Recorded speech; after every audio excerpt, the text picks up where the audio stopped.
네, 여러분 안녕하세요. 제자 양육원 9번째 강의에 오신 여러분 진심으로 환영합니다. 오늘은 9강 가장 낮은 곳에서 가장 높은 곳으로 9강 이 챕터를 함께 공부해 보도록 하겠습니다. 우리가 계속해서 지금까지 나누고 있는 어떤 걸 나누고 있죠? 네, 기독론입니다. 기독론은 무엇입니까? 네, 예수 그리스도에 대하여 공부하는 것이죠. 자, 가장 낮은 곳 어디입니까? 네, 죽음이죠. 예수님의 죽음. 그리고 가장 높은 곳 하나님의 보좌 우편에 올라가신 주님. 자, 우리 가장 낮은 곳과 가장 높은 곳에 올라가신 그 주님에 대해서 함께 나눠 보도록 하겠습니다. 자, 여러분, 부활은 무엇이죠? 말 그대로 죽었다가 새로운 생명을 다시 얻어서 살아난 것을 말하는 겁니다. 예수님께서는 죽으셨죠? 죽으셨지만 어떻게 하셨습니까? 다시 살아나셨습니다. 그래서 여러분, 기독교는요, 부활의 종교라 말합니다. 기독교에서 부활을 빼면 여러분, 기독교는 기독교가 될 수가 없습니다. 왜 그렇습니까? 예수 그리스도께서 죽음을 이기지 않으셨으면 그분은 하나님이실 수가 없기 때문이죠. 그리고 그분이 죽으셨으면 부활이 없었으면 우리 역시 죽음으로 끝나는 겁니다. 그러나 우리는 어떻게 됩니까? 우리는 영원한 생명을 얻는다고 말씀하셨죠. 누구로 인하여서? 예수님으로 인하여서. 근데 예수님의 부활이 없다면 우리의 영원한 생명도 없는 것이겠죠. 자, 다음은 승천입니다. 승천은 무엇입니까? 땅에 있다가 저 하늘로 올라간 것을 말하죠. 육체를 가지고 죽지 않고 하늘로 올라간 인물들이 있습니다. 성경에 보면 에녹이라는 사람이 있어요. 그리고 엘리야라는 사람이 있습니다. 이 두 사람은요, 하나님께서 특별한 은혜를 받아서 죽지 않고 하늘로 올라갔습니다. 그런데 우리가 오늘 배우는 예수님도 승천하셨죠. 그런데 예수님과 이 사람들과의 아주 다른 독특한 차이점이 있습니다. 그것은 무엇이냐? 예수님은 죽으셨어요. 그런데 새로운 생명을 얻어서 다시 살아나시고 그리고 하늘로 승천하셨다는 것이죠. 그러니까 이들의 승천과 예수님의 죽음은 차원이 다른 것입니다. 주님은 우리의 구원자로서 사역을 하시고 하늘 보좌 우편으로 올라가신 겁니다. 그리고 재림이 있습니다. 재림은 무엇입니까? 마지막 이 땅의 모든 날이 다 끝날 때 예수 그리스도께서 이 땅 가운데 심판으로 오시는 그날, 그것이 바로 재림입니다. 주님이 다시 오시는 것. 그래서 우리 모든 인간들, 창세기부터 시작해서 이 세상이 끝날 때까지 모든 사람들이 다 부활해서 다 살아나서 주님의 심판대 앞에 서게 되는 것이죠. 그것이 바로 재림입니다. 자, 1번 들어가 볼게요. 예수님은 부활을 기점으로 가장 낮은 곳에서 가장 높은 곳에 오르셨습니다. 하지만 어떤 사람들은 예수님의 부활에 대해 의심하며 사실이 아니라고 이야기합니다. 어떤 주장들이 있을까요? 각자 아는 대로 나누어 봅시다. 자, 여러분들은 부활을 믿으십니까? 예수님이 죽으셨다가 다시 살아나셨다는 사실을 여러분 믿으십니까? 만약 여러분들이 이것을 믿지 못하신다면 여러분들 그것은 진짜 기독교, 진짜 주님을 믿는 것이 아닙니다. 다시 한번 여러분 말씀드리지만 주님의 부활은 역사적 사실이고 반드시 일어난 일이며 그것은 지금도 하늘에서 부활하셔서 승천하셔서 주님의 보좌 우편에 앉아 계시다는 사실입니다. 그런데 이 부활에 대해서 의심하는 사람들이 있었어요. 그 당시 기독교에 반대하는 무리들이 많은 설들을 만들어냈죠. 그 중에 하나는 이겁니다. 자, 도적설이에요.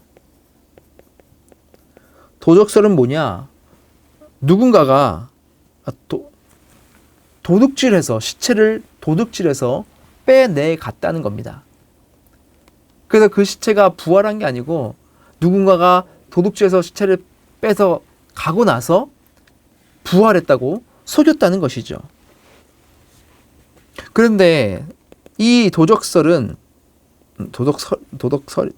도덕설은 사실 말이 안 됩니다. 왜냐, 그 입구를 막고 있었던 돌이 2톤입니다. 그 엄청난 무게의 돌을 옮겼다는 것은 쉽지 않죠. 그리고 그것을 옮길 때 사람들의 눈을 피해서 옮겼다는 것도 말이 안 되죠. 그리고 그 당시에는 이 예수라는 분이 엄청난 사람이었잖아요. 그죠? 근데 그 사람의 죽음 앞에, 예수님의 죽으신 그 무덤 앞에 지키고 있었던 로마 군인들도 있었다는 말이죠. 근데 그런 사람들의 눈을 다 피해서 도둑질을 할 수 있었다? 사실은 그것은 말이 되지 않는 이야기입니다. 자, 두 번째는요. 이게 말이 되지 않으니까 또 다른 설을 만들어내요. 뭡니까? 자, 기절설입니다. 예수님이 죽은 게 아니고 기절했다는 거예요. 기절했다가 갑자기 팍 해가지고 깨어났다는 거죠. 그게 바로 이 기절설입니다. 그런데 기절설을 말했다는 것은 그 당시에 예수님이 살아났다는 것을 목격한 자들이 있었다는 거예요. 그것을 목격한 사람들이 있었기 때문에 아니야, 저거 뻥이야. 기절했다가 다시 예수님은 살아난 거야. 그렇게 말했다는 거죠. 그러니까 여러분, 기절설에서 오히려 예수님의 부활을 더 근거를 대고 있는 거죠. 목격자들이 있었다는 것을 오히려 주장을 해주고 있는 겁니다. 세 번째는요, 이겁니다. 환상설이에요. 예수님을 목격했다고 말하는 저 사람들은 환상을 본 것이다. 자, 이 목격자들이 있다는 것은 부인할 수가 없었다는 것을 우리가 알 수 있죠? 그러니까 환상설을 만들어냅니다. 저 목격자들은 잘못된 거야. 잘못된 것을 본 거야. 예수님이 없는데 그냥 정신 이상으로, 정신분열로 예수님을 본 거야. 그렇게 만들어내는 것이죠. 그런데 이 환상설도 근거가 없는 이유가 무엇이냐. 그 당시에 수많은 무리들, 그리고 성경에 보면 500명 이상이 되는 사람들이 예수님을 봤어요. 그런데 이 사람들이 한 곳에서 한 환상을 본 것이 아니고 다 각자의 위치에서 각자의 시간대별로 각자의 장소에서 똑같은 동일한 주님을 만났다는 것이죠. 이런 것은 있을 수가 없다는 거예요. 그리고 여기서 더 나아가서 네 번째로 신화설을 만듭니다. 후대에 만들었겠죠? 이 사람들이 말했던 건 다 신화야. 말도 안 되는 말들이야. 그렇게 치부해 버린 겁니다. 예수의 부활을 부인하기 위한 많은 시도들이 있었다는 것이죠. 그러나 이 부활이 진실이기에 어떻습니까? 그 예수로부터 시작된 그 기독교가 지금은 전 세계에 복음이 전파되는 놀라운 일들이 여러분 나타났죠. 여러분 인터넷 보시면 복음이 1세기부터 지금 21세기까지 계속해서 전파되는 그런 과정들을 그림으로 그려놓은 동영상이 있습니다. 그것을 봐도 감격이 있어요. 어떻게 저렇게 그 나사렛 작은 동네에서 태어나신 예수님으로부터 시작된 이 기독교가 전 세계로 복음이 전파될 수 있었을까?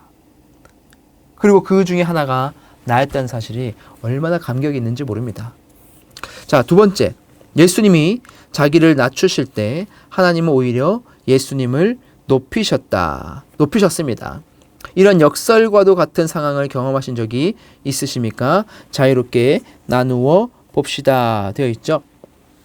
자, 빌립보서 2장 5절부터 11절까지 한번 제가 읽어볼게요. 너희 안에 이 마음을 품으라. 곧 그리스도 예수의 마음이니 그는 근본 하나님의 본체시나 하나님과 동등됨을 취할 것을 여기지 아니하시고 오히려 자기를 비워 종의 형체를 가지사 사람들과 같이 되셨고 사람의 모양으로 나타나사 자기를 낮추시고 죽기까지 복종하셨으니 곧 십자가에 죽으심이라. 이러므로 하나님이 그를 지극히 높여 모든 이름 위에 뛰어난 이름을 주사 하늘에 있는 자들과 땅에 있는 자들과 땅 아래에 있는 자들로 모든 무릎을 예수의 이름에 꿇게 하시고 모든 입으로 예수 그리스도를 주라 시인하여 하나님 아버지께 영광을 돌리게 하셨느니라. 아멘. 되어 있죠. 자, 여기 보시면 예수님이 지금 어떻게 되셨습니까? 종이 되셨어요. 종의 형체를 가지셨어요. 자기를 비워내셨습니다. 자기를 비워내셨어요. 그런데 어떻게 됐습니까? 하나님이 그를 지극히 높여 주셨다는 거예요. 자기를 낮추셨지만 하나님이 예수 그리스도를 높여 주셨다는 겁니다. 여러분, 여기 안에 바로 역설의 진리가 담겨 있는 겁니다. 우리 그리스도인들은요, 겸손할 때, 낮아질 때, 그리고 더 종이 될 때 어떻게 되는 거죠? 하나님께서는 우리를 높여주십니다. 우리의 이름을 드높여 주십니다. 그리고 주님께서 더 많은 영광을 받으신다는 것이죠. 역설과 같은 상황이 바로 예수 그리스도로부터 시작되었다는 것을 우리에게 보여주고 있다는 겁니다. 여러분, 예수님은 누구시죠? 하나님이십니다. 하나님은 창조주이시고 또 능치 못할 일이 없는 그런 전지전능하신 분이죠. 그런데 그 분이 어떻게 되셨어요? 지금 가장 낮은 자리로 오셨다는 것이죠. 이 땅 가운데 오셨을 때도 그 말구유에 태어나셨고 가장 어려운 그런 가정 가운데 태어나셔서 힘든 삶을 살아내셨죠. 그리고 십자가에서 많은 사람들의 조롱을 받으시고 침뱉음을 받으시고 그리고 골고다 언덕을 그 고난 가운데 십자가를 지고 오르시고 수많은 사람들의 욕과 비방하는 말들을 다 들으시고 십자가에 못 박혀 죽으셨죠. 가장 낮아지는 삶을 사셨어요. 하지만 그 예수님을 하나님은 어떻게 하셨습니까? 오히려 그를 높이셨다는 것이죠. 여러분, 여기에 우리는 너무나 큰 위로가 있지 않습니까? 그 주님을 믿는 우리에게 큰 소망이 있지 않습니까? 여러분들 삶 가운데에 주님을 믿음으로 인하여서 낮아진 삶이 있으십니까? 포기한 것들이 있으십니까? 주일 성수를 위해서 더 돈을 벌 수 있지만 그것을 포기하신 분이 계십니까? 내 직장에서 하나님을 위해서 내가 주님을 믿는 사람이라는 것을 드러내고 식사 기도하면서 하루의 시작을 말씀으로 시작하면서 살아낼 때 다른 사람들의 눈총을 여러분 받으시면서 직장 생활을 하고 계십니까? 다른 사람을 위해서 더 헌신하기 위해서 더 낮아지고 더 많은 시간을 쪼개어서 힘든 삶을 살고 계십니까? 여러분, 그 삶을 포기하지 마십시오. 그 가운데 하나님께서 여러분들의 삶을 보시고 반드시 여러분들을 높여주실 것입니다. 그 모습을 보고 하나님께서는 반드시 여러분들을 통해서 기뻐하시고 영광 받으실 것입니다. 그리고 마지막 날에 주님께서는 여러분들에게 이 땅 가운데서 주님을 위해서 노력했던 그 모든 것들에 대한 상급을 반드시 베풀어 주실 것입니다. 여러분, 믿음으로 그 삶을 살아내시기 바랍니다. 자, 3번 볼게요. 예수님의 부활은 십자가 죽으심 없이는 존재할 수 없었습니다. 하지만 히브리서는 예수님께서 모든 사람을 위하여 죽음의 맛을 보셨다고 말씀합니다. 이것이 무엇을 의미할까요? 자, 히브리서 2장 9절을 볼까요? 오직 우리가 천사들보다 잠시 동안 못하게 하심을 입은 자 곧 죽음의 고난을 받으심을 말미암아 영광과 존귀로 관을 쓰신 예수를 보니 이를 행하심은 하나님의 은혜로 말미암아 모든 사람 위하여 죽음을 맛보려 하심이라 되어 있죠. 자, 여러분 여기서 보시면 예수님이 죽음을 맛본다. 그래서 여러분 맛본다고 하니까 그냥 우리가 살짝 간을 딱 찍어서 소금 간을 딱 찍어서 혀를 딱 대보면 아 이렇게 맛본다 그렇게 생각할 수 있잖아요. 근데 여기서 맛본다는 것은 그런 것을 의미하는 것이 아닙니다. 여기에서 맛본다는 것은 헬라어로 쓰면 이렇게 쓸 수 있어요.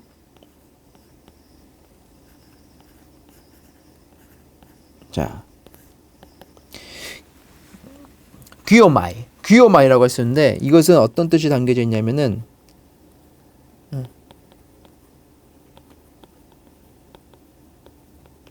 네, 실제로 경험하다라는 그런 뜻이 담겨져 있다는 겁니다. 그러니까 죽음을 맛보셨다는 말은 그냥 단순히 간을 본다는 말이 아니라 예수 그리스도께서 모든 사람들을 위해서 죽음으로 달려가고 있는 이 땅에 죄로 얼룩진 모든 사람들을 위해서 그들의 죄를 다 담당하고 그들의 죽음을 주님께서 담당하기 위해서 실제로 죽음을 경험하셨다라는 그런 말이에요. 그러니까 예수님께서 부활하신 것은 그냥 잠깐 죽음을 살짝 맛보고 부활하셨다는 것이 아니고 정말 저 깊은 수렁에까지 그 아픔까지 정말 인간이 겪을 수 있는 정말 한계치까지 다 경험하시고 그러니까 그 죽음까지도 음부에 내려가는 것까지도 경험하셨다는 것을 말씀하고 있다는 겁니다. 시편 22편 1절에서 2절, 6절 제가 한번 읽어볼게요. 하나님이여, 내 하나님이여, 내 하나님이여, 어찌 나를 버리셨나이까?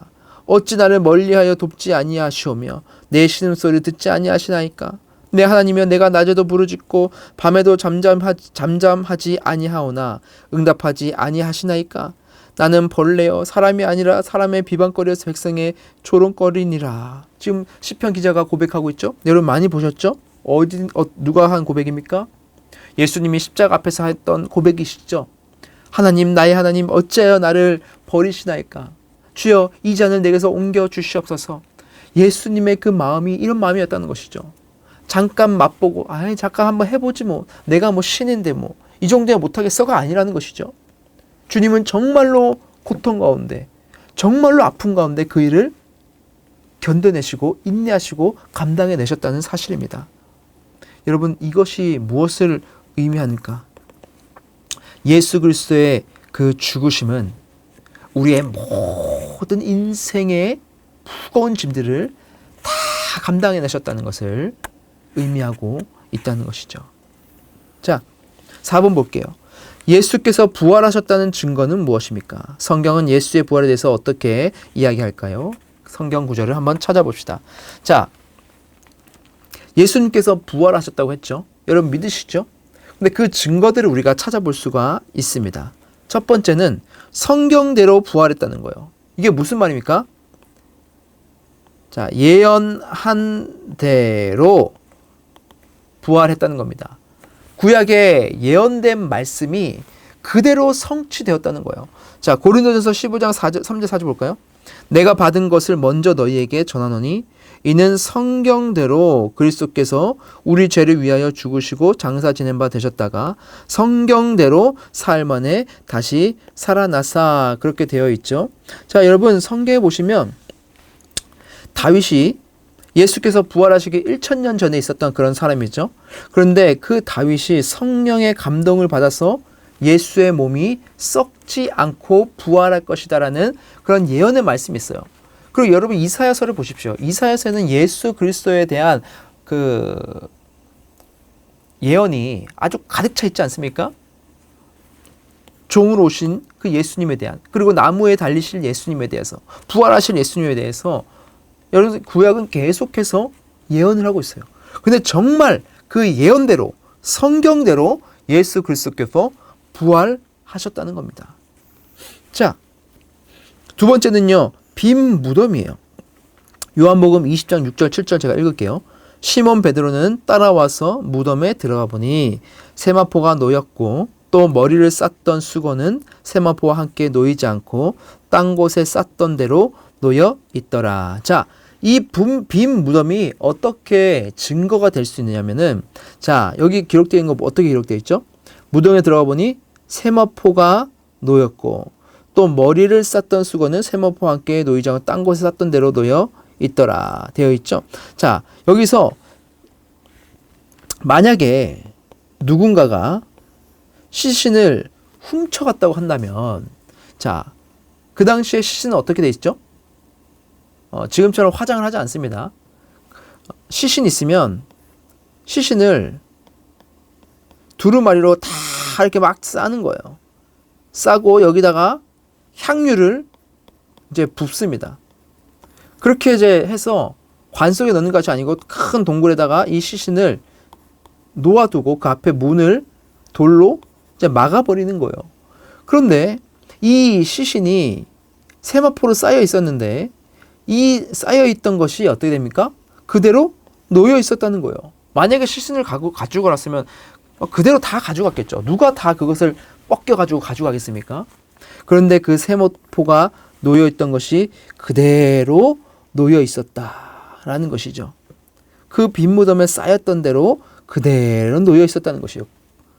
꼭 그 나비가 되기 전에 그 고치가 그 허물을 벗고 쏙 빠져나가고 그것만 이렇게 쭉 남아 있는 것처럼 예수 그리스도의 시신이 사라지고 이렇게만 세마포만 남아 있었다는 것이죠. 빈 무덤이 바로 그런 증거가 될 수 있어요. 그리고 다양한 목격자들이 있습니다. 고린도전서 15장 5절 6절을 볼게요. 자, 게바에게 보이시고, 게바는 누굴까요? 네, 맞습니다. 베드로죠. 베드로에게 보이시고 12 제자에게도 보이시고 그 후에 500여 형제에게 일시에 보이셨나니 그 중에 지금 대다수는 살아있고 어떤 사람은 잠들었으며. 자, 부활을 본 아주 다양한 목격자들이 있었다는 거예요. 이 게바는 어땠죠? 베드로는 어땠죠? 예수님이 돌아가시 직전에 예수님을 3번 부인한 자입니다. 그리고 예수님이 돌아가신 다음에 죄책감 가운데 시달렸겠죠. 그런데 이 게바가, 이 베드로가, 예수님이 돌아가신 이후에 늘 숨어 있었던 이 베드로가 어떻게 사도가 될 수 있었을까요? 주님을 만나지 않고서는, 살아계신 주님을 보지 않고서는 사도가 될 수 없었을 겁니다. 게바에게 보여줬어요. 목격자예요. 12 제자에도 마찬가지입니다. 500의 형제에게도 보이셨어요. 그들이 지금 살아 있습니다. 어떤 자들은 또 죽었어요. 하지만 이렇게 다양한 목격자들이 있는 겁니다. 이들의 다양한 목격자들이 있기 때문에 어떻게 된 거죠? 그 예수 그리스도의 십자가의 죽음과 부활이, 복음이 전파된 겁니다. 자, 특별한 목격자도 있었어요. 그 후에 야고보에게 보이셨으니, 여기서 나온 이 야고보는 예수의 동생입니다. 예수님의 동생 야고보예요. 근데 여러분, 성경에 보시면 예수님이 가족에게 어떻게 됩니까? 가족들은 예수님을 믿지 않았어요. 자기와 함께 자라왔던 자를 신으로, 주님으로 인정할 수 없었던 것이죠. 야고보도 여러분 마찬가지였습니다. 그런데 부활하신 예수님이 이 야고보에게 보이셨죠. 그리고 야고보가 어떻게 됩니까?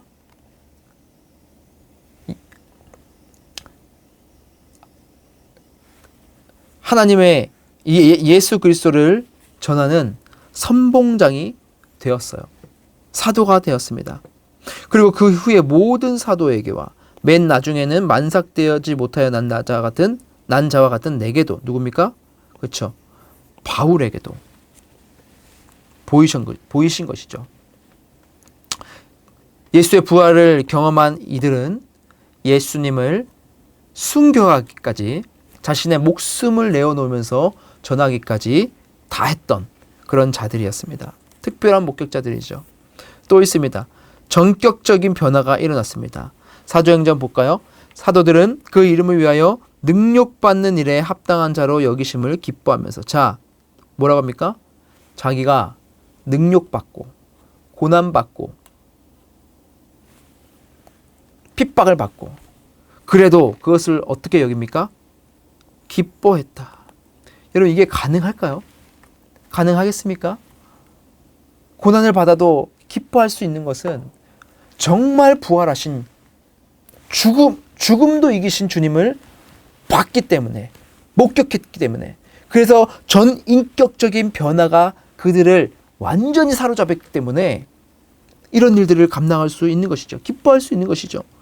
그래서 그들이 날마다 성전에 있든지 집에 있든지 예수는 그리스도라고 가르치며 전도하기를 그치지 아니하였다. 끊임없이 주님을 전파하는 일에 자신의 온 생을 들였다는 것입니다. 내가 달려갈 길과 주 예수께 받은 사명 곧 하나님의 은혜의 복음을 증언하는 일을 마치려 하면은 나의 생명조차 조금도 귀한 것으로 여기지 아니하노라. 이러한 고백을 할 수 있는 것, 바로 예수 그리스도의 부활이 없이는 절대 할 수 없는 것이겠죠. 그리고 여섯 번째로 교회 형성과 발전입니다. 이에 여러 교회가 믿음이 더 굳건해지고 수가 날마다 늘어가니라. 예수님의 부활로 인하여서 그 부활을 목격한 자들이 전 세계로 흩어져서 하나님의 교회를 세우고 주님의 복음을 전하여서 하나님을 믿는 자들의 수가 날로 많아진 것이죠. 일곱 번째는 이겁니다. 내게 살아계심입니다. 갈라디아서 2장 20절 볼까요? 내가 그리스도와 함께 십자가에 못 박혔느니 그런즉 이제는 내가 사는 것이 아니요 오직 내 안에 그리스도께서 사시는 것이라. 이제 내가 육체 가운데 사는 것은 나를 사랑하사 나를 위하여 자기 자신을 버리신 하나님의 아들을 믿는 믿음 안에서 사는 것이라. 사도 바울의 고백입니다. 사도 바울의 심장 가운데, 그 마음 가운데에는 십자가에 못 박혀 돌아가신 그 예수 그리스도가 내 안에 있고 부활하신 주님이 내 안에 있다는 것을 나는 절대로 부정할 수 없다고 고백하는 것이죠. 여러분들은 어떻습니까? 여러분, 저는 고백할 수 있습니다. 내 안에 주님이 살아계시고 내 인생을 바꾸시고 나를 살리시고 나를 주님의 품에 안게 하실 그 주님에 대한 확신을 저는 지울 수가 없습니다. 저는 확신하기 때문입니다. 여러분들은 어떠십니까?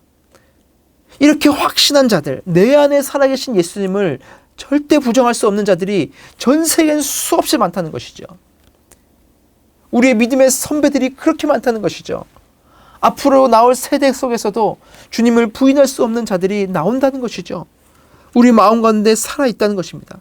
그것은 절대 부인할 수 없는 증거가 될 수 있는 것입니다. 그래서 5번 볼까요? 예수님은 부활하시고 난 뒤 제자들에게 보이시고 승천하셨습니다. 예수님이 승천하신 목적과 그 의미는 무엇일까요? 자, 요한복음 14장 2절 3절 볼게요. 내 아버지 집에 거할 곳이 많도다. 그렇지 않으면 너에게 일렀으리라. 내가 너희를 위하여 거처를 예비하러 가노니 가서 너희를 위하여 거처를 예비하면 내가 다시 와서 너희를 내게로 영접하여 나 있는 곳에 너희도 있게 하리라. 아멘. 자, 주님께서 승천하셨어요. 그래서 내가 너희를 위하여 어떻게 합니까? 거처를 예비하러 간다. 누구를 위한 겁니까? 너희를 위하여 예비하면 내가 다시 와서 너희를 내게로 영접하여 나 있는 곳에 너희도 있게 하리라. 주님이 우리를 구원하시고 저 천국에서 하나님 보좌 우편에 우리와 함께 하시기 위해서 주님이 그곳에 승천하셨다고 지금 우리에게 말씀하고 있는 것입니다. 여러분, 얼마나 말씀이 위로가 됩니까? 주님께서 우리를 위해서 이렇게 하셨다는 예비를 거처를 위해서 거처를 예비하셨다는 것입니다. 자, 6번 볼까요? 예수님은 승천하신 뒤 하나님 우편에 있는 보좌에 앉으셨습니다. 예수님께서 보좌에 앉으셨다는 것은 무엇을 의미할까요? 자, 히브리서 1장 3절 볼까요? 이는 하나님의 영광의 강체시오 그 본체의 형상이시라. 그의 능력의 말씀으로 만물을 붙으시며 죄를 정결하게 하는 일을 하시고 높은 곳에 계신 지극히 크신 이의 우편에 앉으셨느니라. 아멘. 자,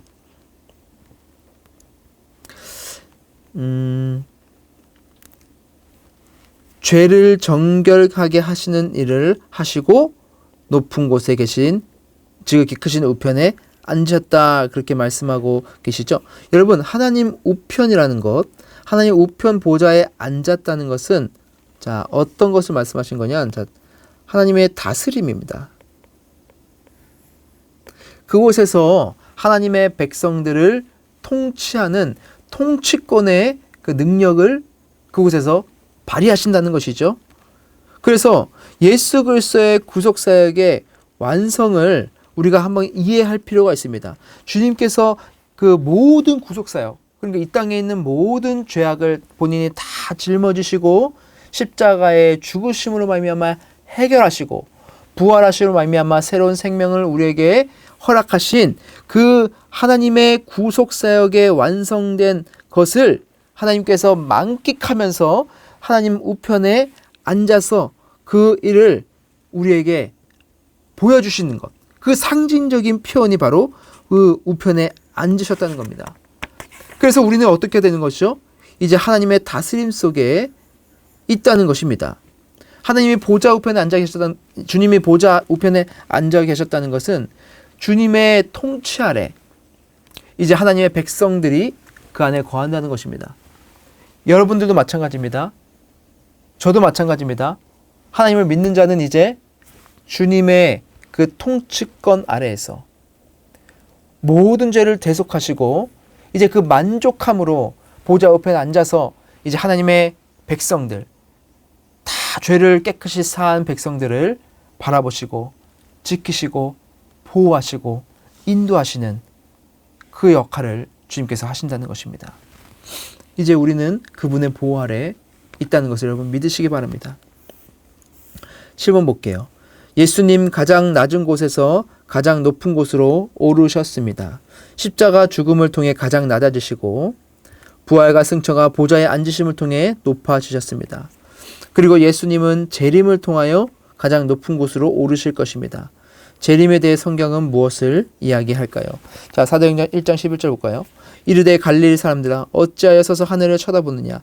너희 가운데서 하늘로 올려주신 이 예수는 하늘로 가심을 본 그대로 오시리라. 아멘. 자, 여러분 재림은 뭐라고 그랬죠? 예수님께서 하늘의 보좌에서 다시 이 땅 가운데로 내려오는 것을 말합니다. 무엇을 위해서요? 네, 심판하시기 위해서. 그런데 재림에 날 때 주님이 어떤 모습으로 내려오시냐? 하늘로 갔던 본 그대로의 모습으로 오실 것이다. 그렇게 말씀을 하고 있어요. 그러니까 주님께서 이 땅 가운데 오실 때에는 하나님 그 올라가셨던 그 모습 그대로 우리가 그 모습을 볼 수 있는 모습으로 이 땅 가운데 오신다는 것이죠. 예수님께서 이 땅 가운데 오시면 어떻게 될까요? 그날은 이 세상의 마지막 날인 겁니다. 마지막 날에는 무슨 일이 일어나냐? 창세기로부터 시작해서 마지막 날 때까지 살았던 모든 사람들의 육체가 다 부활합니다. 살아나요. 그리고 그 영혼이 그 육체와 하나가 됩니다. 성경에 나오는 말입니다. 그리고 예수 그리스도 앞에 서서 심판을 한 사람 한 사람 다 받습니다. 그리고 하나님을 따라서 주님을 구주로 영접한 자들은 영원한 하나님 나라에서 영원히 살게 되고, 또 그러지 못한 자들은 영원한 지옥에서 영원한 형벌을 받으면서 영원히 살아가게 되는 것입니다. 그것이 바로 재림입니다. 자, 예수님의 부활이 중요한 이유는 무엇일까요? 예수님의 부활이 우리에게 어떤 의미가 있을까요? 성경 구절을 통해 확인해 봅시다. 베드로전서 1장 3절을 볼까요? 우리 주 예수 그리스도의 하나님 아버지를 찬송하리로다. 그의 많으신 긍휼대로 예수 그리스도를 죽은 자 가운데서 부활하게 하심으로 말미암아 우리를 거듭나게 하사 산 소망이 있게 하시며. 자, 부활의 중요한 이유 중에 첫 번째는 이거죠. 우리에게 거듭나게 하셔서 산 소망을 주신다. 다른 말로 하면 뭡니까? 네, 중생을 우리에게 주시기 위해서는 반드시 부활이 필요하다는 것입니다. 주님께서 살아나셔야 우리도 살아나는 것이죠. 중생은 다시 사는 겁니다. 육체는 다시 죽고, 육적인 삶은 죽고, 이제 하나님을 따르는 그런 새로운 그 지위가 부여된 삶을 살게 되는 것이죠. 두 번째는 뭡니까? 로마서 4장 24절, 25절 볼까요? 예수는 우리가 범죄한 것 때문에 내줌이 되고 또한 우리를 의롭다 하시기 위하여 살아나셨느니라. 의롭다 하다, 이게 무슨 말이죠? 자, 신학적 용어로 자, 칭의라고 합니다. 칭의. 자, 우리는 죄인입니다. 그런데 죄인이지만 하나님께서 우리를 너는 의롭다 땅땅땅, 재판관이 땅땅땅 당신은 무죄입니다 하는 것처럼 예수님이 너는 무죄야, 너는 의인이야 라고 땅땅땅 칭해 주시는 것, 그걸 바로 칭의라고 하는 겁니다. 어떻게 우리가 의롭다 칭함을 받을 수 있을까요? 예수님께서 이 땅 가운데 오셔서 모든 죄를 다 해결하셨죠. 해결하셨고 그것을 우리가 믿었기 때문에 예수님으로 인해서 우리에게 의가 전가되어서 우리가 예수 그리스도의 의로 말미암아 의롭게 된 것입니다. 세 번째 볼까요? 고린도후서 4장 14절이죠. 주 예수를 다시 살리시니가 예수와 함께 우리도 다시 살리사 너와 함께 그 앞에 서게 하실 줄 아노라. 아멘. 자, 우리도 다시 살리사. 이게 무엇입니까? 자, 우리의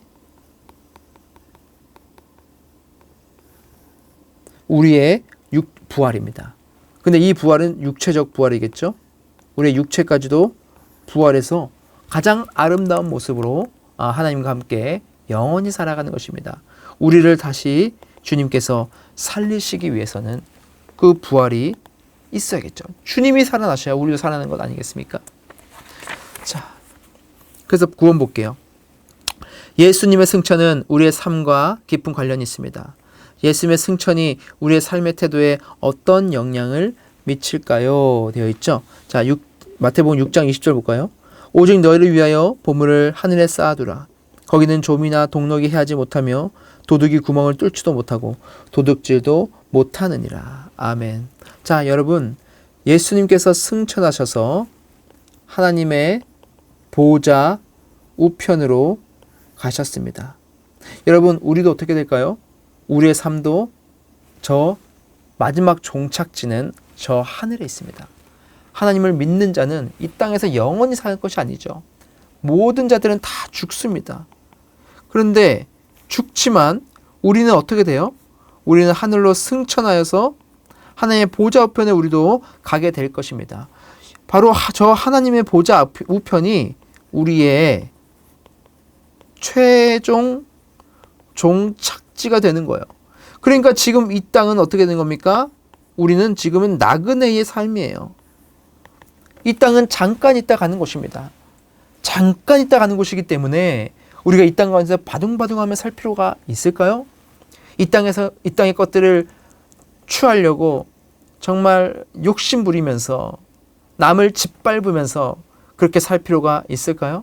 우리가 저 하늘을 소망한다면 우리는 이 땅을 살아가면서 만족함을 누리고 기뻐함을 누리면서 주님으로 인한 진정한 자유를 누리면서 살아갈 수 있는 것입니다. 더불어서 우리는 이 땅 가운데서 청지기적 삶을 사는 것이죠. 청지기적 삶. 청지기가 뭡니까? 주인의 것을 대신 맡아서 사는 것이죠. 하나님께서 이 땅을 창조하셨으니 우리는 이 땅 가운데서 창조된 것을, 하나님께서 우리에게 주신 것을 우리가 잘 다스리고 관리하면서 하나님 것이니까 주님을 위해서 우리에게 주신 것들을 사용하는 것이죠. 우리의 재정도 마찬가지고요. 우리의 자녀들도 마찬가지고요. 우리가 가지고 있는 모든 것들을 다 하나님께서 주셨다는 청지기적 사명이 사명을 가지고 살아가야 되는 것입니다. 그래서 우리가 이 땅은 좀이나 동록이 도둑이 드는 그런 곳이지만 저 하늘은 그런 것이 전혀 없는 곳이라는 것을 우리가 기억하면서 우리의 소망을 이 땅에 두지 말고 저 하늘에 두며 살아가는 여러분 되시기를 간절히 축복합니다. 자, 여러분, 오늘도 강의를 들어주셔서 너무나 감사드립니다. 한 주간도 주님의 은혜 가운데에 살아가시는 여러분 되시길 간절히 기도하겠습니다. 감사합니다.